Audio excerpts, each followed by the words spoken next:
हिंदकेसरी मैदानमध्ये आपलं सर्वांचं स्वागत आहे. तर भावांनो, आपला सर्वांचा लाडका रुस्तम द्वादशी हिंदकेसरी बकासूरच्या दावणीतला महाराज.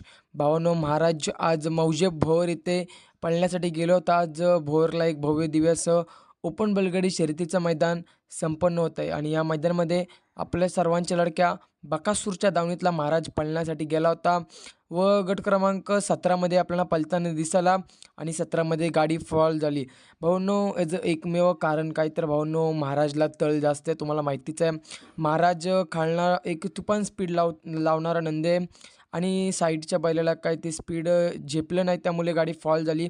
असं भावांनो, हे बैलगाडीचं शर्यतक्षेत्र आणि या बैलगाडीच्या शर्यतक्षेत्रामध्ये आयोजित होत असते. महाराज आता आपल्याला कधी पळताना दिसेल तर माझ्या माहितीनुसार महाराज आता 26 तारखेला कासेगाव हिंदकेसरी मैदानामध्ये पळताना दिसू शकतो. नक्कीच महाराजला पुढच्या मैदानासाठी शुभेच्छा. तसंच बकासूरला देखील शुभेच्छा. लवकरच बकासूरच्या पायऱ्याची व्हिडिओ येईल.